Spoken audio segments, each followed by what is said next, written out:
1946, these two men created the world's first computer company. 5 years later, they were broke, victims of a political witch hunt. Apparently, the President and I now agree on the necessity of getting rid of communists. And muscled out by a company that no one could beat. The untold story of the computer industry's rocky beginnings is finally revealed on Inventing the Future, tonight on The Machine That Changed the World. Funding is made possible by Unisys, meeting the mission-critical information systems needs of business and government worldwide. At Unisys, we make it happen.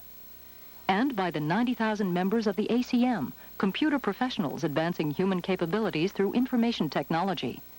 And the National Science Foundation.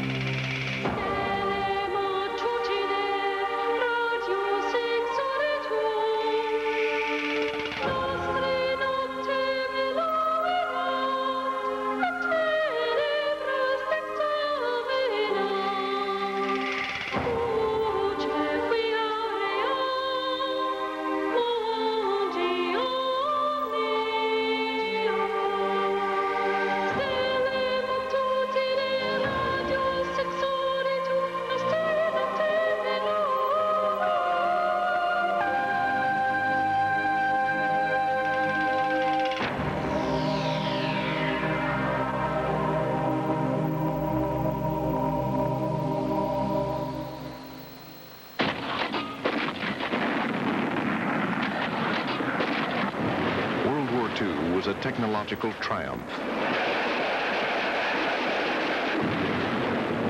It gave birth to radar, financed the development of rockets,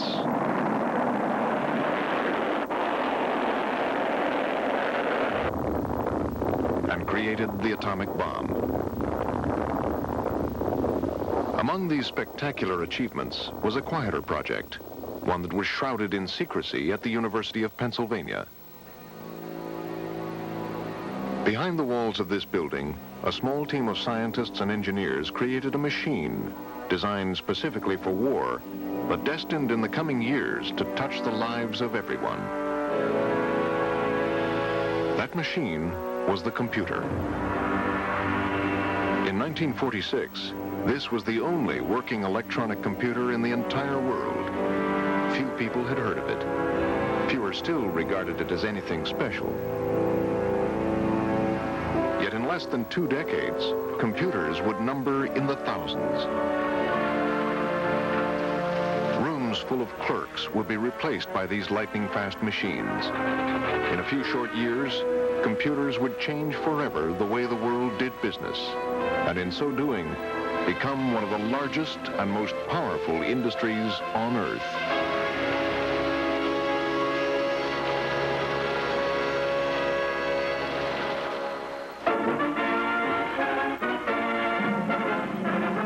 In 1946, American moviegoers caught their first glimpse of this strange new machine. Are people becoming obsolete? A giant electronic brain has started cogitating at the University of Pennsylvania. It's made of vacuum tubes like your radio, and it can add up a column of figures a yard long in a second. It's the world's first... It was named ENIAC, for Electronic Numerical Integrator and Computer. Right now, it's solving mathematical problems for the U.S. Army, but who knows? Someday a machine like this may check up on your income tax. No one really believed the computer would have much to do with income taxes or any other aspect of everyday life. ENIAC had been created for one purpose: to calculate ballistic tables for the huge guns of World War II. Even after the war, most people thought this giant brain would remain isolated in a scientific laboratory, crunching numbers for the U.S. Army. Few people could imagine a market for more than a half-dozen computers in the entire world. People thought that the market for the machines was just for a few, or a few dozen at most, and the market would saturate, and then who would want any more? It's like you were trying to make a business of making atom smashers. Maybe you could make a little money on one or two, but then what would you do for an encore? But these two men thought differently. The creators of ENIAC, J. Presper Eckert and John Mauchly, believed the computer would command a greater destiny, serving not only science, but business as well. When Eckert and Mauchly proposed to make a commercial venture out of building and selling electronic computers, a lot of people were very skeptical, and they raised a number of very interesting objections. The first one was that the machine was made out of large numbers of vacuum tubes, and these tubes were prone to burning out. In fact, if you could keep one of these machines like the ENIAC running for a few hours before a vacuum tube burned out, you considered that great. ENIAC, with its 18,000 vacuum tubes, was the size of a small house, and in today's money it cost $3 million to build. This alone was enough for people to believe that computers were impractical as a commercial product. But there was another, more pressing reason. ENIAC was a very difficult machine to use. You almost required an understanding of very advanced mathematics or logic to even get the computer to add two numbers together. And people felt that such a talent was so rare in the world that it didn't matter if you could mass produce the computers, you would never find enough people who had that skill to make them useful. But the inventors of ENIAC, reluctant to abandon their dream of starting a computer company, set out to find financial backers. Generally speaking, when we talk to businessmen and banks, financial institutions at that time, they took a very dim view of all this, and they really didn't have enough insight to see into the future far enough to believe anything like this could work. My father signed a note at the bank for $25,000, which helped us get started until we could get going.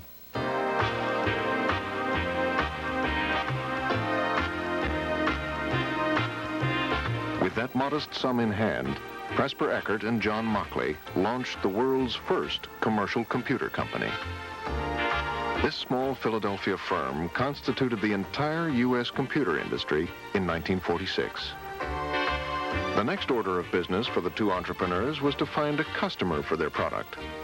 But who besides the United States Army would want such a machine?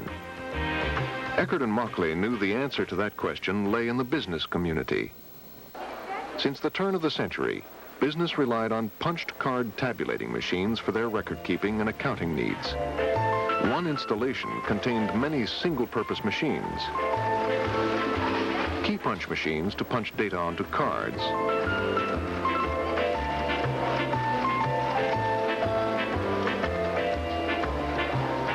Sorters to sort those cards into alphabetic or numerical order. Tabulators to perform simple addition, and printers to print the results.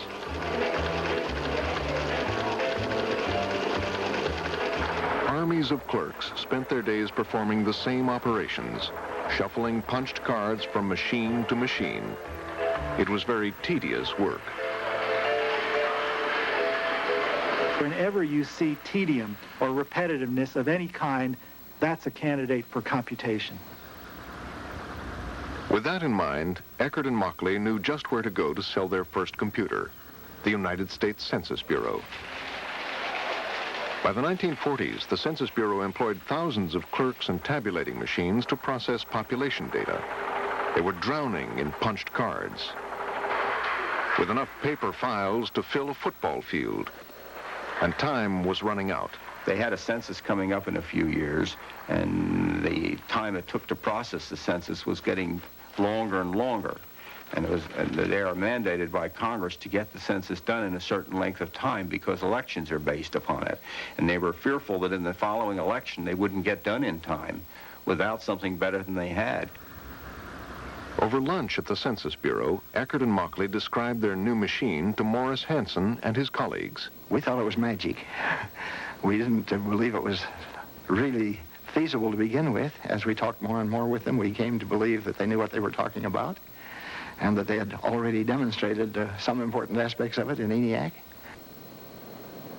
With this order from the Census Bureau, the computer industry had finally begun.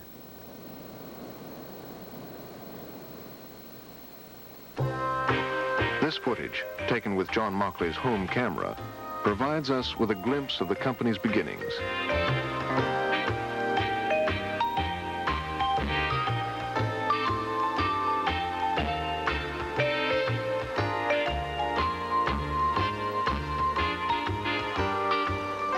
They named their computer UNIVAC, for Universal Automatic Computer. Within a few months, Eckert and Mauchly realized they had vastly underestimated the time and money their pioneering work would require. The company soon fell badly behind schedule and seriously in debt. It was a pattern the two inventors would repeat time and time again. They were terrific engineers and designers. They were not terrific business people. They had problems, and they gave us estimates, and unfortunately for them, in a sense, we made a contract with them, a fixed-price contract to produce a UNIVAC, which ties us down legally. And that wasn't enough money for them to produce a UNIVAC, nor was the time schedule enough. These are not criticisms. When you're doing developmental work like this is what you expect to run into. But they hadn't anticipated enough of this kind of a problem. Alone in their field, Eckert and Mauchly were inventing the future, and there were many unknowns. They spent considerable resources developing special components like magnetic tape and mercury tanks, both to store data, the electronic equivalent of boxes of paper files. Charting this new territory took its toll on the company. After a year in business, the Eckert-Mauchly Computer Company was struggling to stay alive. Once again, they tried to obtain loans or attract investors, but no one, it seemed, would take a chance on these two pioneers or their unproven technology. And time was not on their side. Meanwhile, 3,500 miles away in London, Britain's computer industry was also just beginning. This would turn out to be one of the most unusual episodes in computer history. This is the J. Lyons Company, a wholesale food business that distributed tea, pastries, and other food items throughout the United Kingdom. J. Lyons produced more than 40,000 products and employed more than 30,000 people. It may seem strange that a company which produced tea and pastries would start Britain's commercial computer industry, yet that's just what happened. You had in the senior management of the office in Lyons some extremely far-sighted people with a considerable mathematical background. So it wasn't any surprise, really, that when they heard about these giant brains in the British newspapers, they thought to themselves, this is something we must investigate. After the war, the Lyons Company was desperate for a way to streamline its growing operation, particularly such costly and tedious clerical tasks as inventory control, payroll, and invoicing.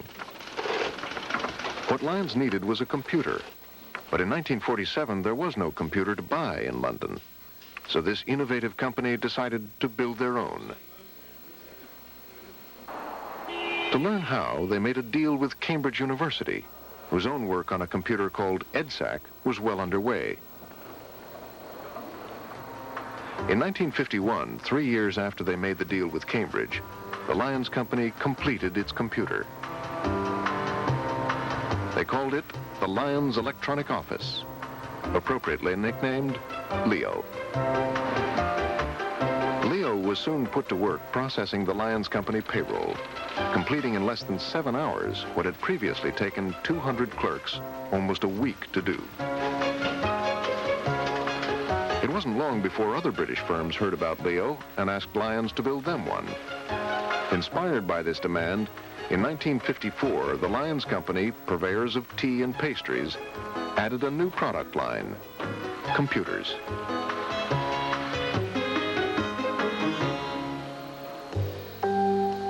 Back in America, Eckert and Mauchly's path had not gone as smoothly.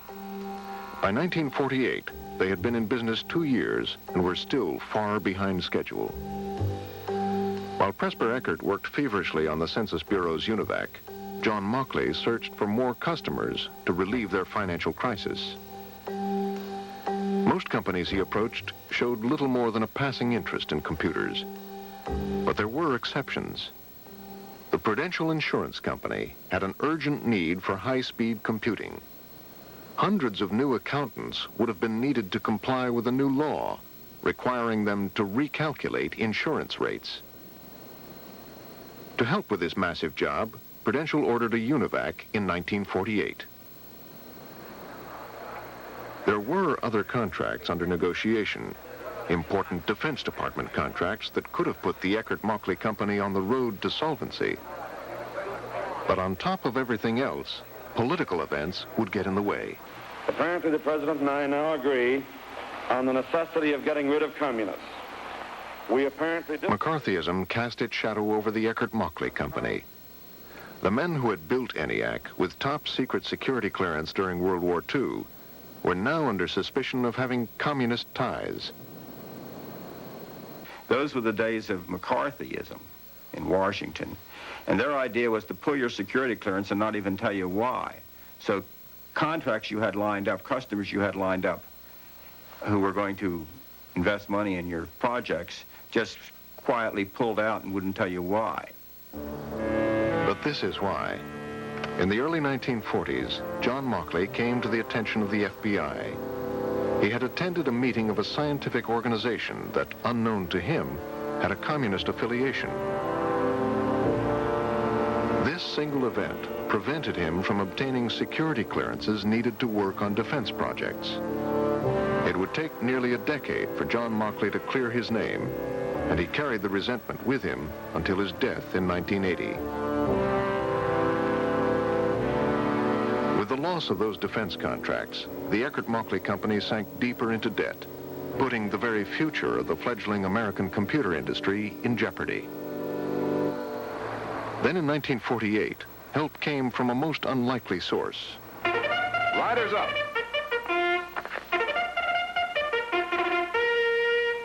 And they're off. The American Totalizator Company, makers of the mechanical equipment that calculated odds and displayed payoffs at racetracks, was headed by Harry Strauss. A man of vision, Strauss foresaw the day when computers might replace his totalizator equipment. To hedge his bets, Strauss purchased a 40% interest in Eckert-Mauchly, injecting desperately needed funds into the company.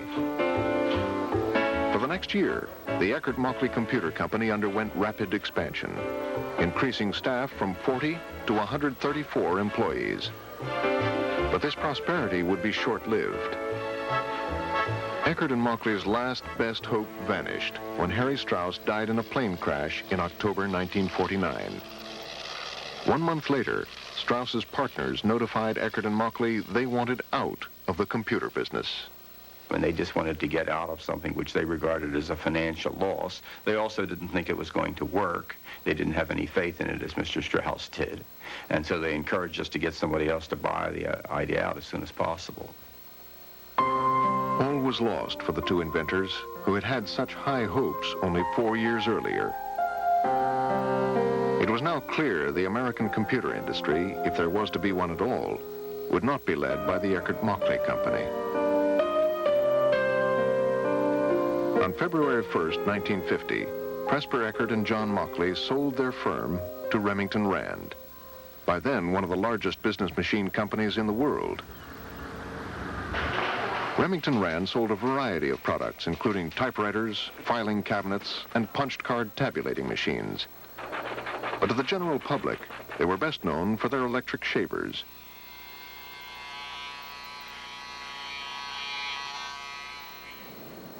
James Rand, president of Remington Rand, liked to speculate in new ventures. He also wanted to gain a foothold in this new field of electronics. The challenge now fell to Remington Rand to prove that computers could be sold commercially.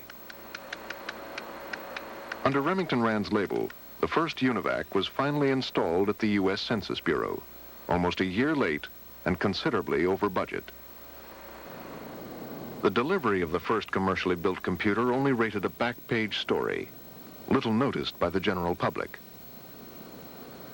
But within a year, the name UNIVAC would be on the lips of millions of Americans, thanks to a brilliant public relations move by Remington Rand.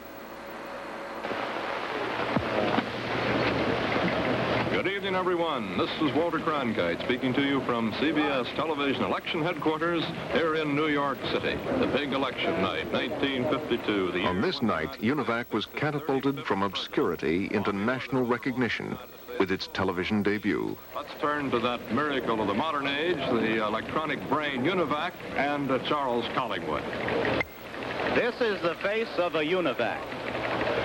A UNIVAC is a fabulous electronic machine which we have borrowed to help us predict this election from the basis of the early returns as they come in. UNIVAC is going to try to predict the winner for us just as early as we can possibly get the returns in. For the first time, a computer was asked to predict the outcome of an election. But things didn't go exactly as planned. The theory of this. This is not a joke or a trick. It's an experiment. We think it's going to work. We don't know. We hope it'll work. At any rate, at 8 o'clock, Collingwood asked UNIVAC to type out its prediction. Can you say something, UNIVAC? Can you tell us what your prediction is now on the basis of the returns that we've had so far? Have you got a prediction for us, UNIVAC? I don't know. I think that UNIVAC is probably an honest machine, a good deal more honest than a lot of commentators who are working, and he doesn't think he's got enough to tell us anything about yet. But we'll be back with him later. What Collingwood didn't know was that UNIVAC did have something to say, and this was it. Just before CBS went on the air, UNIVAC predicted Eisenhower would beat Stevenson by a landslide. The problem was, no one believed it. The machine turned out this answer that they didn't believe. The polls were telling them that it was going to be about a 50-50 election, and we were telling them it's a landslide with only 5% of the vote. And they couldn't believe that you could predict the thing as accurately as we did, which was within a few percent, with only 5% of the vote. So everybody was thrown into total confusion. The Republican. Excuse me. The McCarthy... But the confusion would not last long. At the moment. Votes were now pouring in for Eisenhower. Even before all the polls closed, it was clear that UNIVAC had been right all along. General Eisenhower was winning by the largest landslide in the nation's history. After midnight, CBS confessed to the public what had happened. As more votes came in, the odds came back, and it was obviously evident that we should have had nerve enough to believe the machine in the first place. It was right. We were wrong. Next year, we'll believe it. The next day, the headlines said it all. The whole world took notice of UNIVAC. One of these machines where you push a button and it just does what you want it to do. I'm not a robot, I'm people. I quit. It wasn't long before UNIVAC began appearing in the movies.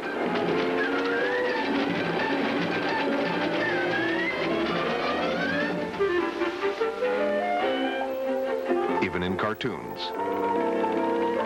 While UNIVAC captured the attention of Hollywood, it was also catching the eye of its intended customers.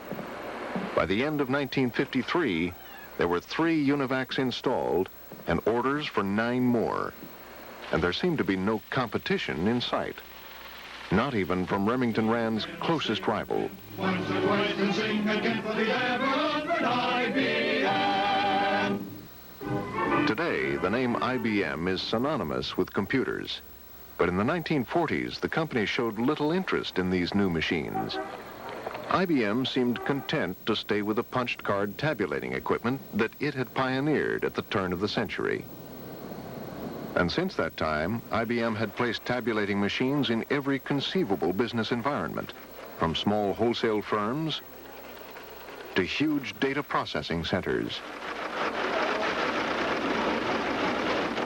For half a century, IBM had grown rich on a technology that would soon be rendered obsolete by electronic computers.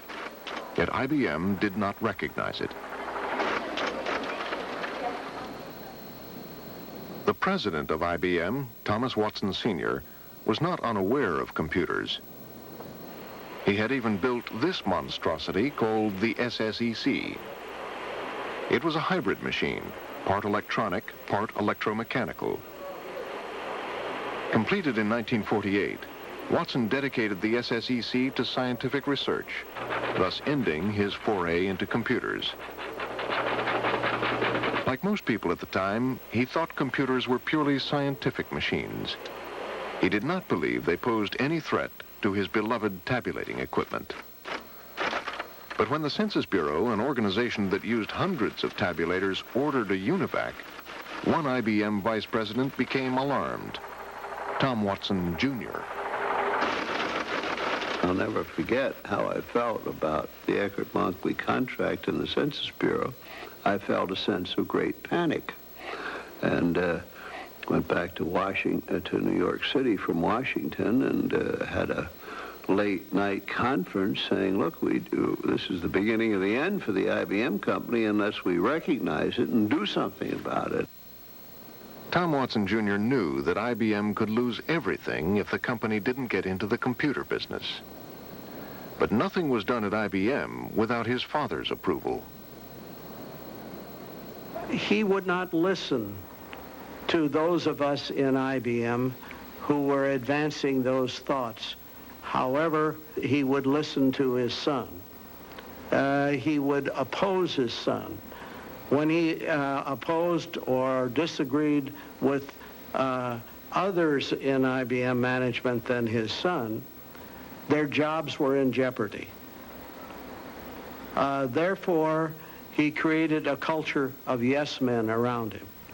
His son was not a yes man. His son fought his father, contested his father's views, and of course, being the son, he survived. But when I'd say, well, look, Dad, if we don't take this business, somebody else will take it for us, because we're now being pushed by the market. We're market-driven. We're not driving the market. The market is driving us. We ought to try to get ahead of some stormy sessions getting there, but at the end of the road, he was agreeable. IBM finally took its first steps into the computer age with a production line of 20 scientific computers. The year was 1951, 5 years after Eckert and Monkley had started their UNIVAC. That delay would come to haunt Tom Watson, Jr., for while IBM was building its scientific computer, UNIVAC was slowly stealing away IBM's commercial customers. This so infuriated the younger Watson that he vowed to focus all his energy beating UNIVAC. And this time, he was free to lead the charge. After 40 years at the helm, Thomas Watson Sr. stepped aside, putting his son Tom in charge of the company. IBM's fate was now in Tom Watson Jr.'s hands.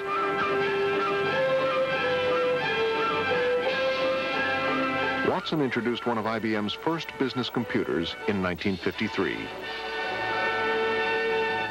At first glance, it was no match for UNIVAC. The IBM 650 was slow and inefficient, but it did have one big advantage.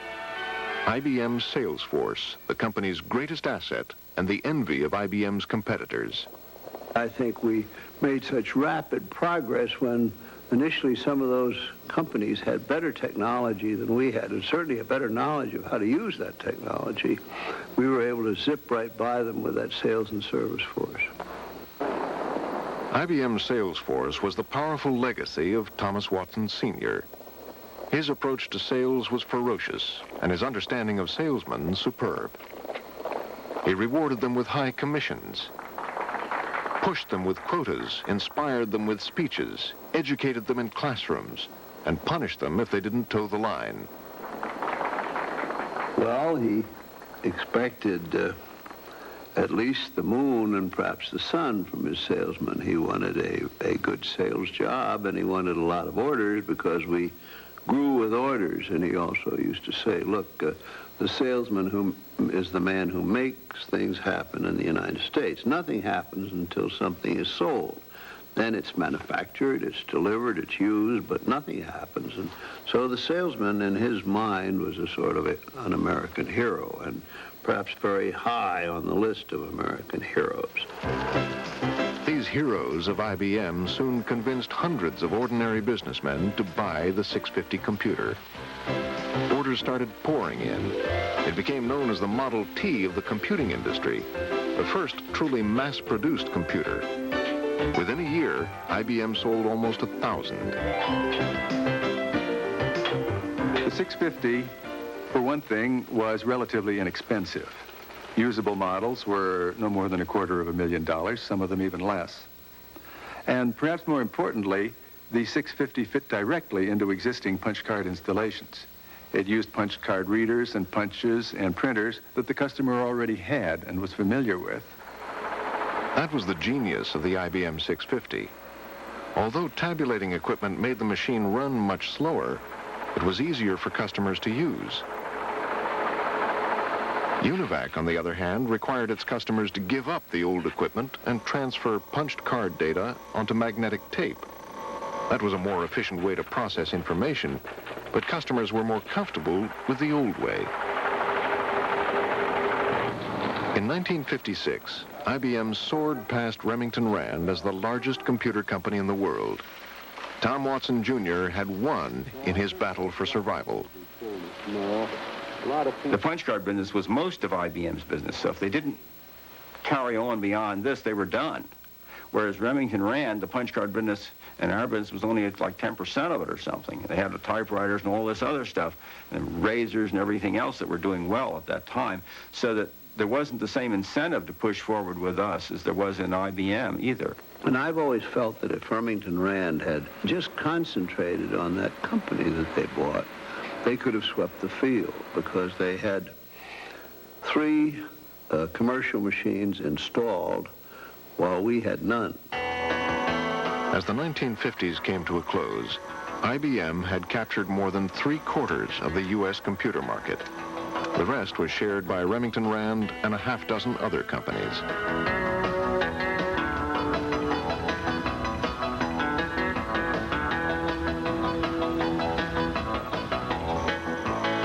With almost 10,000 computers in operation in the United States, it was now clear, even to the early skeptics, that computers could be a useful and reliable business tool.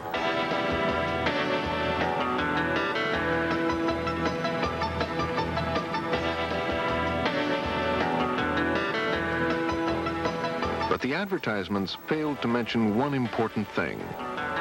In the late 1950s, the computer manufacturers' advertisements and proposals were rosy, and we who were making those promises turned out to be liars. We didn't know we were, but we were. The problem was software development. Writing software, the programs that tell the computer what to do, turned out to cost 2, 3, even 4 times the price of the machine itself. In fact, this problem of software development grew so severe that it really threatened the further growth of the computer industry. Computers costing thousands of dollars a month would sit idle while programmers struggled with the arcane language that computers understand. We BPX to 10D, AOR 10. Well, this AOR gets us into a BSN 11. Don't we want a BSN 12 instead? Unfortunately, computers cannot execute programs written in English. They require a special language of their own. The computer only understands the language of binary, and it's really a code, not a language. Binary simply means zeros and ones, analogous to an electric light switch, which is either on or off. The zeros and ones of binary code make it perfectly suited to computers that operate with thousands of electrical switches. In binary, the number 1 represents a switch that is turned on, and the number 0 represents a switch that is turned off. But what works well for computers does not work well for human beings.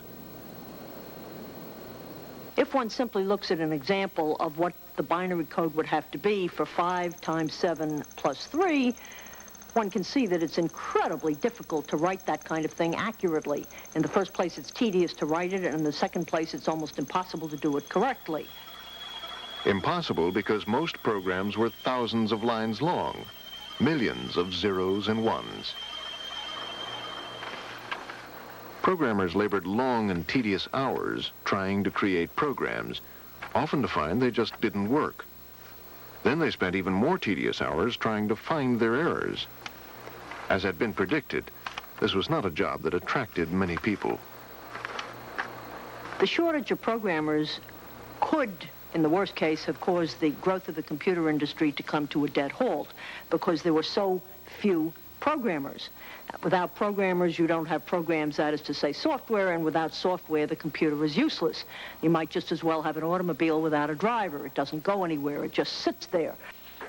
It soon became clear the software crisis could only be solved by making programming easier to do, to create higher-level languages, closer to human language. The first high-level language that became significantly used was Fortran. It was a language that could be used by scientists and mathematicians and was much easier to program in because it allowed them to write equations in the way they were used to. Fortran was great for scientists and mathematicians, but it was almost no use to business users who needed their own language, one that could handle letters as well as numbers and could process files of data. For that, you needed a different kind of language, and that led to the development of Cobol, which stands for Common Business-Oriented Language.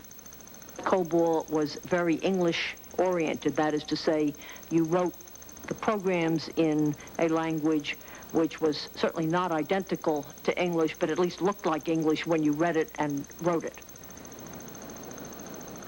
Cobol was terrific for programmers, easy to use and to find errors. And with the help of another piece of software called a compiler, the Cobol program is automatically translated back to the binary code that the computer understands. Higher-level languages like Cobol ushered in an endless variety of new uses for computers, even some unconventional ones. Operating around the clock, this communication center receives and processes all incoming requests for police service.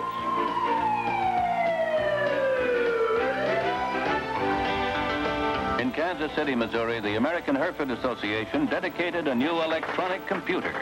On hand to push the starting switch, America's grand champion Hereford Bull HR Silver Image 70. This hoof switch started a new IBM 1401 computer that will keep track of all registered Herefords. Silver Image thus became the first animal ever to trace his own ancestry and appeared quite interested in the results.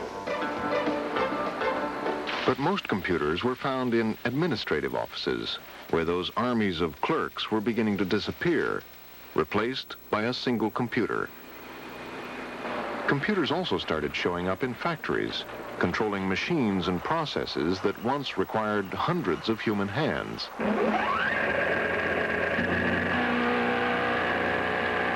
A new word was coined to describe what was happening: automation. Automation is a young, new word, heavy with promise and with problems. As a matter of fact, several people have suggested to us that it's a little too heavy for a Sunday afternoon in June. Could be. We shall see. Automation became the burning issue of the time.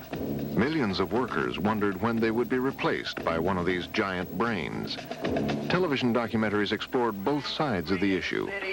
Oh, can my 4 children go hungry because of automation? Or what will I have to do? What do I propose to do if they do go hungry? What chance or choice is left to me but to turn to crime because of automation? And it's true that this plant will cause a layoff of some of our loyal workers. However, it's a necessity to do it to be competitive in today's industry. Funny, I thought you'd never get back. Hollywood also reflected the growing fear of computers in the workplace. No. Do you know what he's doing here? What? He's trying to replace us all with a mechanical brain. He's under special assignment to Azai to see if MRAC can be adapted to this department. That means the end of us all. Peg, calm down. No machine can do our job. That's what they said in payroll. Movies like Desk Set revealed the conflicting emotions computers stirred up in society. While many people viewed them with fear and disdain, others thought they represented progress, the future, a relief from tedious tasks. Good girl. But perhaps the staunchest advocates for computers were the computer manufacturers. Tom Watson Jr. was often called upon to defend his machines against an onslaught of bad publicity.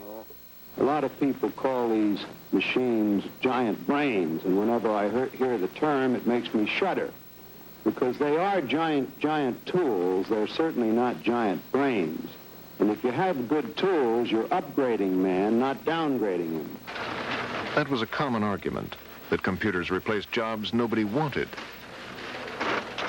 Certainly it was true at the Bank of America, which employed 2,500 bookkeepers just to process personal checking accounts. Every day they sorted and recorded more than 9 million checks. It was an exceptionally tedious job for humans, but the perfect job for a computer. In 1961, the Bank of America replaced its entire staff of bookkeepers with a computer system named IRMA.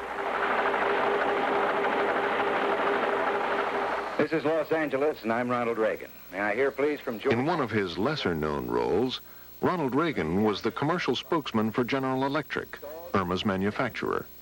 The Bank of America has called this new system Electronic Recording Method of Accounting, or by the more familiar and friendlier term, IRMA. A competent, experienced bookkeeper using conventional mechanical equipment is expected to do the sorting and posting for about 250 accounts an hour. IRMA can sort and post 550 accounts a minute. Magnetic ink characters were the key to the IRMA system. Using those numbers, the checks were sorted at the rate of 750 a minute, and the account information was kept on reels of magnetic tape. IRMA was more than 100 times faster than the best human bookkeeper, and virtually error-free. Now, we think that IRMA displaced thousands of bookkeepers. Well, we created other jobs within the bank because of IRMA. I mean, somebody had to handle all the reports coming back from the IRMA centers. Somebody had to prepare the work going to the IRMA centers. There were other jobs that were created that weren't quite as boring and tedious as being a bookkeeper. Computers like IRMA did change the nature of people's work, and some jobs were eliminated. But these were prosperous times in America. The fear of computers replacing human workers would slowly subside as employment continued to rise.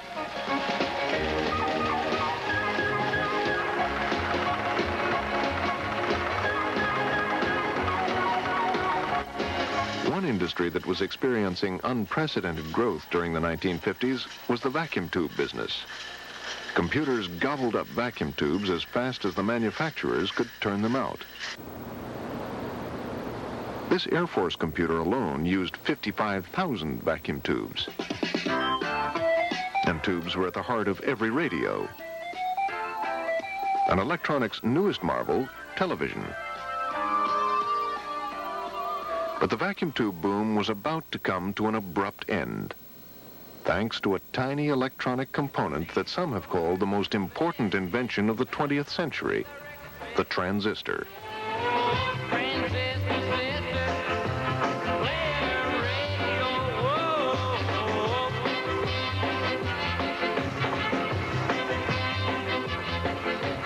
To most people, the transistor meant small portable radios. But this tiny component was beginning to change the entire field of electronics, thanks to its inventors, Walter Brattain, John Bardeen, and William Shockley. In 1956, just 8 years after their groundbreaking work, Brattain, Bardeen, and Shockley received the Nobel Prize.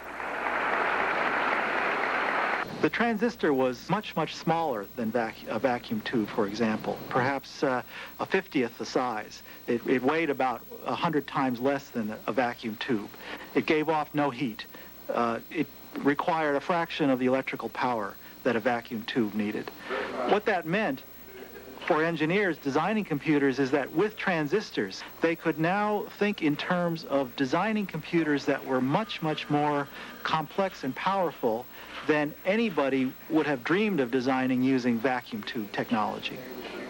But as soon as they did that, you see, they ran into this problem of how do you wire them all together? You had this incredible tangle of wiring. Transistors enabled engineers to design fantastically powerful computers, but they were only dreams on a piece of paper. Such computers could never be built simply because so many components could not be wired together. This wiring nightmare became known as the Tyranny of Numbers, and until it was solved, all progress was blocked. The Tyranny of Numbers soon became the most important problem in the field of electronics. Every engineer wanted to solve it. Finally, two engineers independently came up with a solution to this problem. The first was Jack Kilby, an engineer at Texas Instruments in Texas. The second was Robert Noyce of Fairchild in California. At Fairchild Semiconductor, Robert Noyce worked out the first manufacturable IC, or integrated circuit. And this is what it looked like. Essentially, it is just one piece of silicon. The cone-shaped structures are transistors that were made by chemically altering small sections of the piece of silicon. Other areas of the silicon were altered to create other electronic components. Then, to wire everything together, a layer of metal was evaporated on top of the structure. With the invention of the integrated circuit, the tyranny of numbers, the tedious hand wiring of electronic components had been solved, because the wiring was now part of the manufacturing process. As an added bonus, the circuitry of a whole board could now be reduced to the size of a fingernail.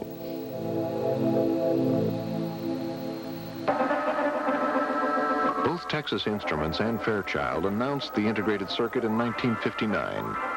But surprisingly, electronics firms were not interested in buying this new marvel.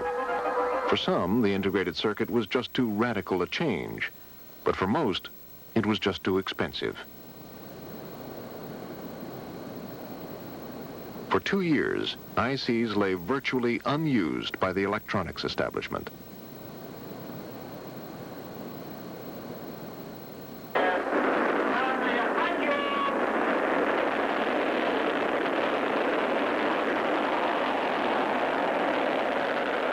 Then, almost overnight, world events changed the future of the integrated circuit.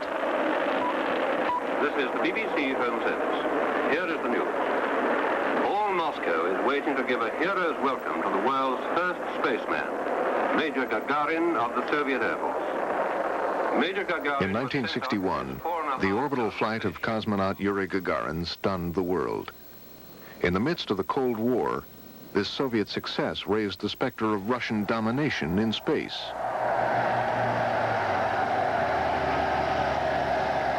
Facing sharp criticism at home and embarrassment abroad, President Kennedy issued a remarkable challenge to the nation's scientific community.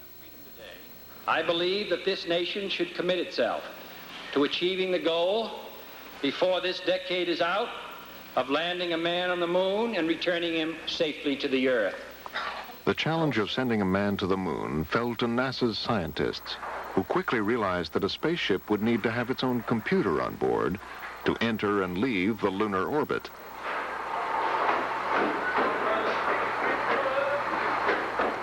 But how could they put a computer into a spacecraft that could barely fit 3 astronauts? Even transistorized computers weighed more than a ton and contained miles of wire. In addition, they had to be carefully protected from heat and vibration, hardly devices to be put aboard a spaceship. NASA scientists knew a small, lightweight computer could only be built from integrated circuits, and they were willing to pay any price. So was the Pentagon. A Cold War between 2 superpowers demanded weapons of unprecedented sophistication. By the early 1960s, computers made from integrated circuits were guiding the Minuteman II missiles, the submarine-launched Polaris missiles, and Air Force jets. Working around the clock to meet the needs of both NASA and the military, electronics firms discovered the true genius of the integrated circuit. Unlike the old hand-wired transistor circuits, ICs could be mass-produced. I compared it at one time to the printing press. That in this case, you could design it once and then reproduce it many, many times very, very inexpensively, compared to, let us say, having the monks write down the book and copy it by hand, which was sort of the way we were building electronics at that time. We were taking all of the elements and then putting them together. With the integrated circuit, we get the chance of doing the whole thing identically, time after time. In 1960, the first integrated circuit cost $1,000 and had fewer than 10 transistors. During the next 10 years, ICs underwent enormous change. Every year, the number of components on an integrated circuit doubled. Within a decade, the cost of an IC had dropped to pennies, while the power had increased 1,000-fold.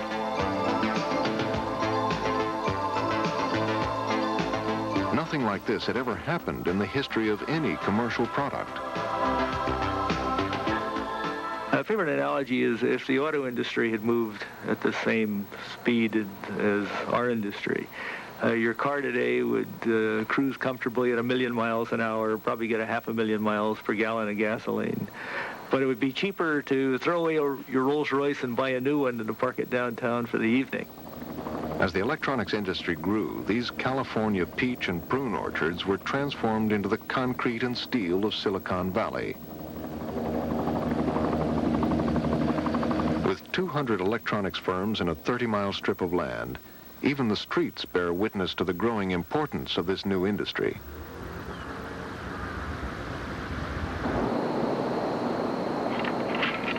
Eight years after John Kennedy's challenge, NASA's onboard computer, built from integrated circuits, was completed. For its power, it was the smallest computer in the world.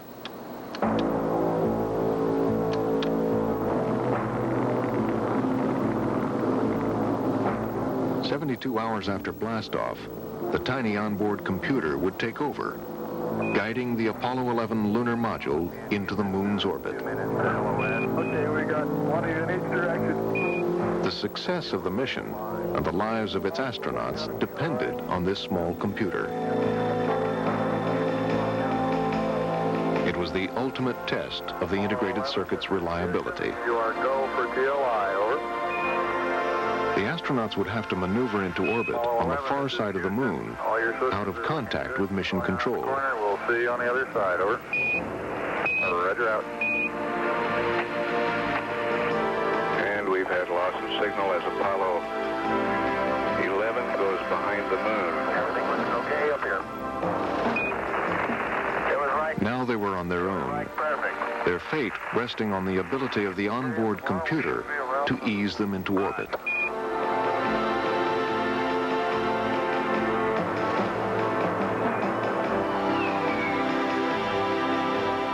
The computer performed flawlessly. With the whole world watching, Apollo 11 finally landed on the moon's surface. You got a bunch of guys about to turn blue. We're breathing again. Thanks a lot.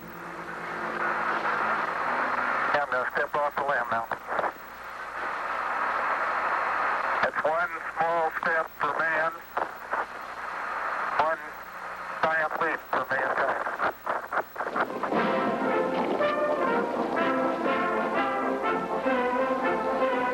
This remarkable achievement was celebrated by millions of Americans, among them a generation of children who had never known a world without space travel or computers.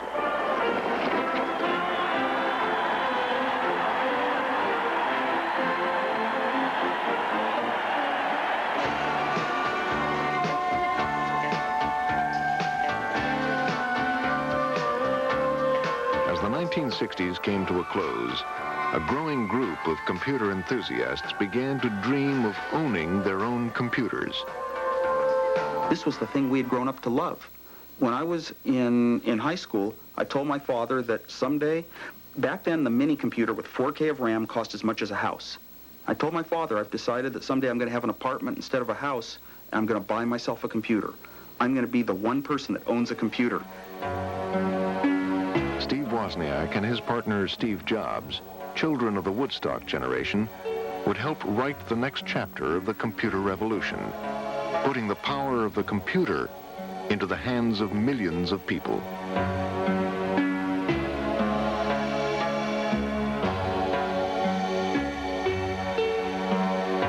The J. Lyons Company only sold 100 computers in 10 years. Today, the descendants of the Leo Computer Division, like most of Britain's computer industry, is owned by Fujitsu. IBM is now the most profitable corporation in the world, with assets larger than many nations. Eckert and Mauchly's patent for the ENIAC computer was judged invalid in 1971. Today, no one holds a patent for the invention of the computer.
Funding is made possible by Unisys, meeting the mission-critical information systems needs of business and government worldwide.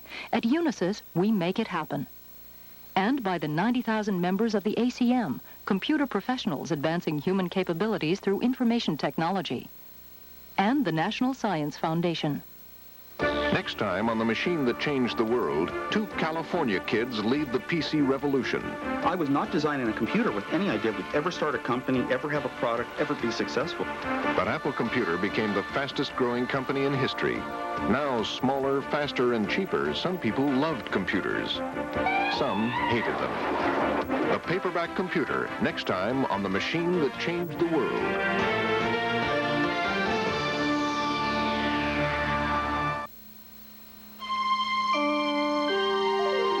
This is PBS. The Dream Machine, the hardcover series companion written by John